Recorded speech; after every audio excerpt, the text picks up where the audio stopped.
What's going on, everybody? Welcome to G Miles World Podcast, and we're about to jump into Week 13 of the 2018 NFL season, and oh my God, was it an unbelievable day of football. Yes, we know that Packers head coach Mike McCarthy has been fired. I spoke to you guys about that last week, saying that a lot of people were saying that on the inside. Obviously, this loss was just too much. You cannot lose to the Cardinals when they are one of the most terrible teams in the NFL, but we'll get to that in a second.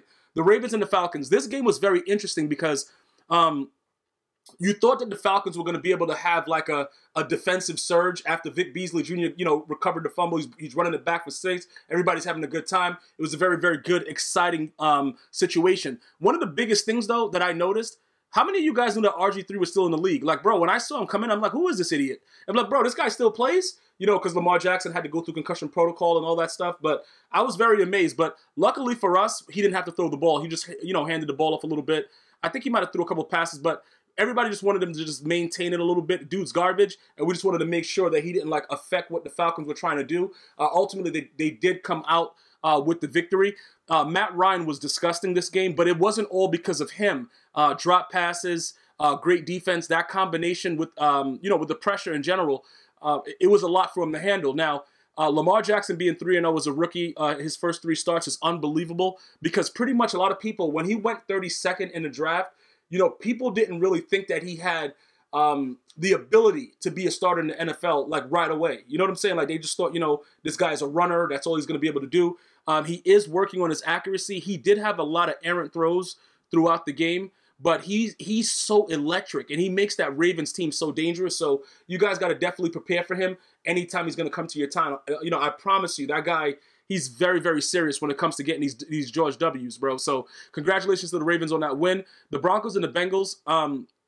Philip Lindsay, he's starting to become a household name now, bro. When you're breaking runs like that and just running for 6, bro, that was really impressive. His huge run that he had. I really feel like the Broncos, they were going to fire their head coach, and then now it's kind of do we still fire the guy? I don't know what's going on with that. The Bengals, on the other hand, obviously people are going to say that Andy Dalton didn't play, but Andy Dalton is trash, so it doesn't really matter if he plays or not. The Bengals suck, but that's not what this is about. Marvin Lewis still has a job while they're firing Mike McCarthy, who has a record well above 500. I will never understand the NFL, but that's neither here nor there. The Bengals suck. Rams and the Lions. The Rams clinched the NFC West. Congratulations to all you guys in LA. Definitely well-deserved. I don't know why Todd Gurley at the end of the game didn't score. You know what I'm talking about, bro? But he had to score after he ran up there and fell on the ground, and he had to, I guess he must have thought that they were inside 2 minutes. I don't know what he's doing, but he needs to just make sure he gets to the end zone, because dudes that got him on fantasy leagues about to run up on him in the streets and be like, yo, bro, you serious? What are you out here doing? But all in all, the Lions, Matthew Stafford is what Matthew Stafford is. I've been saying this forever. He's an average QB at best. That's what he's going to give you, and he's going to let you down when you think that he can do something for you, and that's pretty much what it is. You guys can make excuses about Aaron Donald coming in and being the #1 sack leader with 16.5 sacks, but that's not what it's about. Matthew Stafford is a terrible quarterback when it comes to the amount of money he's being paid, but that's the position in the league that they overpay. Congratulations to him. He's going to continue to stink up the joint until they're ready to move on from him. Cardinals and the Packers. This is the game that determined the firing of Mike McCarthy. But in all honesty, Aaron Rodgers had that one scrambling play where he threw the dot and everything like that. But he didn't throw a lot of good passes in this game. So when you think about it, it's very, very difficult to put it all on Mike McCarthy for this game, because I don't think it was a lot of play calling. They went for it on 4th down, they got it. And then, Aaron Rodgers was still throwing the ball into the dirt. I don't know what was going on with it, but you can't make plays like that when you're supposed to be that guy. Ultimately, overall, the blame is going to go to Mike McCarthy for a lot of other things. I personally blame him for a lot of stuff that happened throughout the season. But in this game, it was kind of sad, bro, because a lot of the throws that Aaron Rodgers made late weren't good throws. I got to just be honest. I got to be objective. I love me some Aaron Rodgers, bro, but I don't know if it was too cold, what was going on, but it was just really, really bad plays, and ultimately it cost the head coach their job. Either way, he was going to be fired regardless. It didn't matter. He was getting fired this season anyway, but it would have been better to let him go at the end of the season, so that was kind of sad to see him go right after the game. But the Cardinals suck, so you can't lose that game. The Browns and the Texans. This is the first game where I saw Baker Mayfield just look like an average quarterback. Not even average. He was below average, in all honesty. He was just throwing pick after pick after pick after pick. It didn't really matter. You know what I'm saying, bro? He's going out there just doing whatever. And again, a lot of people are going to be happy about this because of all the Hugh Jackson stuff. Let me just say it again. If you guys didn't hear it in my previous recap, I fully support the way that he handled the Hugh Jackson situation. He didn't, he just stated how he felt. He wasn't rude to Hugh Jackson when they went. He gave him a handshake. He's not going to give him a hug. All of us know we're not going to hug somebody we don't care about. You could give him like a casual hand slap or something like that, the way that Baker Mayfield handled it. But that's all you get. And I was very, very comfortable with the way he did it. I fully support what he did, and I think that Hugh Jackson is a terrible coach, and I think that Hugh Jackson did him wrong, and he deserved what happened. Now, you could say he could have taken the high road. Bro, the high road doesn't always lead to the best place. And I don't think that this is like a low road. I think this is a level playing field where an athlete is letting you know that somebody was very incompetent at their job and letting their voice be heard. I think it's as simple as that. And we always thinking the same thing. The guy was disgusting. Like, Hugh Jackson's record over the last, 3 years was disgusting with the Browns. He's a terrible coach. Like, bro, like, it's not like, look, I understand that, the teams weren't as good, but the way his coaching decisions, the way he handles stuff, it's no excuse. On the other side, Deshaun Watson now, like, that dude's out there balling. You know what I'm saying? 9-game winning streak, Texans looking good and solid. I still hold to my original situation that they can make noise in the playoffs, but when it comes down to it, it's all about matchups. After watching the Patriots today, the Patriots look dangerous again, so I'm going to go ahead and give you some more insight into it as we go forward. But overall, I really love what the Texans were out there doing. The Colts and the Jaguars, this was just an overall disgusting game. And the last play, I think the Colts got cheated. I think the guy was clearly out of bounds. Jalen Ramsey made the last tackle, but throughout the game, he was just very, very terrible. He was getting dotted by everybody that, could get, whoever could dot him was dotting him, but they just couldn't get into the end zone. It ends the Colts winning streak.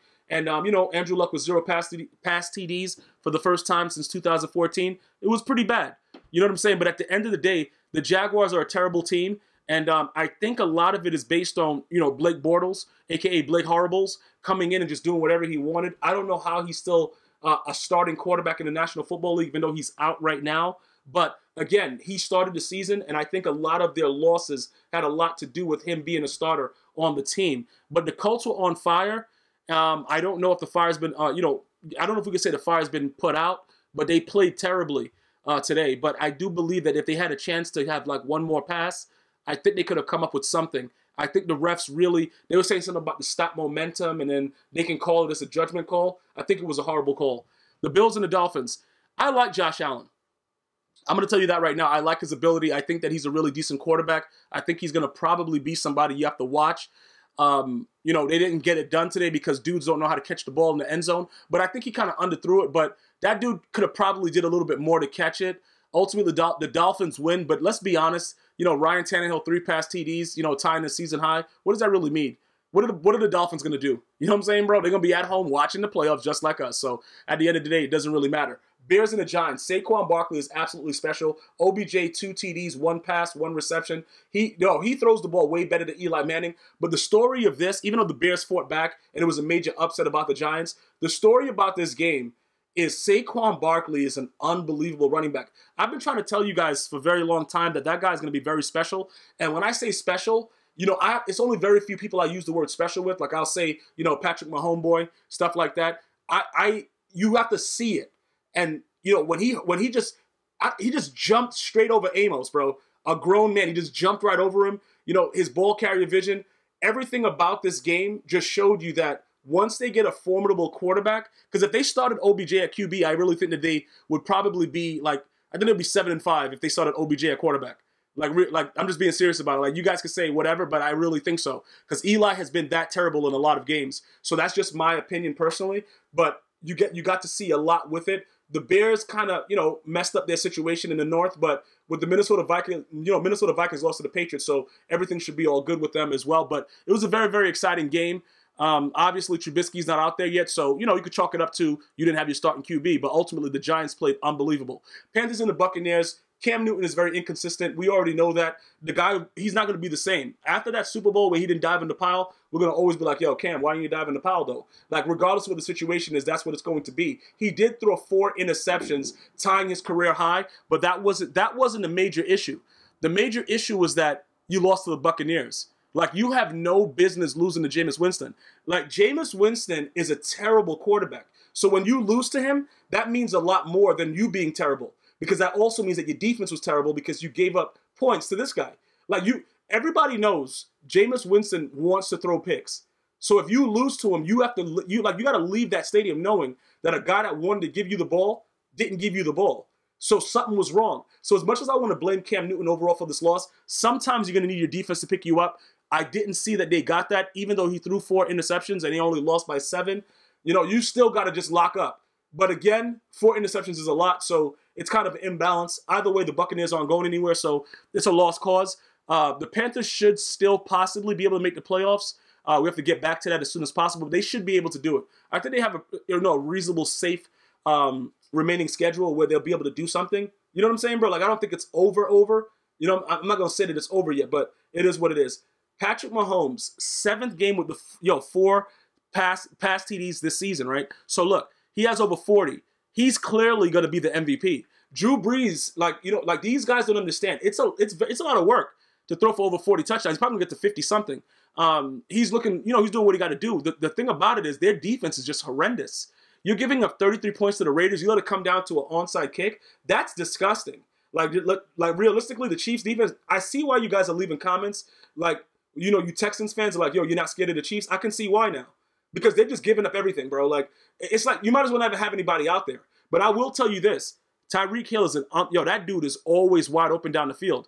And Patrick Mahomes, his arm is so strong, he just either overthrown him or sometimes he just underthrown him. But whatever, Tyreek Hill is a monster in this league. Keep in mind that Kareem Hunt has been released from the team. Spencer Ware did step in and do what he had to do. But ultimately, guys, I don't want you tweeting me that, oh, yeah, it was a light kick. Oh, he only grazed their ankle. You should not be doing that at any time.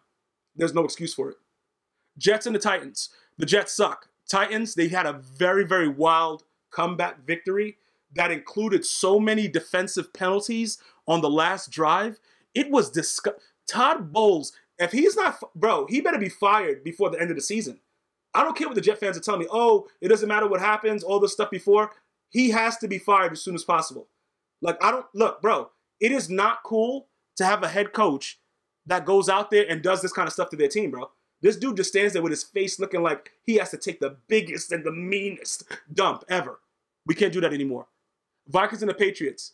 Look, I don't know what Kirk Cousins is doing, and I don't know what Kirk Cousins is going to get week to week, but I don't like this Kirk Cousins. This Kirk Cousins sucks. I don't want it. By the way, who said that Tom Brady was washed up? Somebody was saying that it's almost like linguine, scrimbili, all kind of stromboli. Whatever it was, this man was throwing hot ones. Fullback James Devlin, 2 carries, 2 TDs. I know a lot of you guys wish you had him in fantasy. I personally do as well, but it doesn't really matter. At the end of the day, Tom Brady ain't washed up yet. I'll tell you that right now.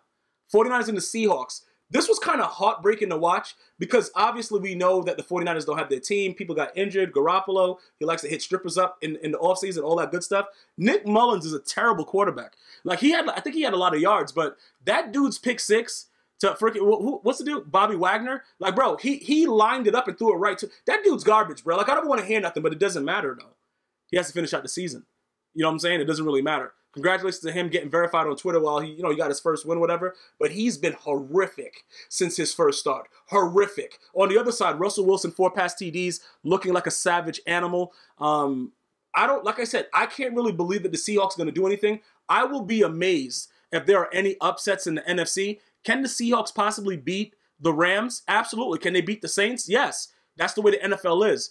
But I think when it all comes down to it, I don't think that they're going to be that threat that a lot of you guys think that they are going to be coming for the playoff time. I've been getting a lot of questions about that. I do still believe that the NFC is between the Rams and the Saints, regardless of where it goes. And I know you guys, you Cowboy fans, like, yo, what about the Cowboys?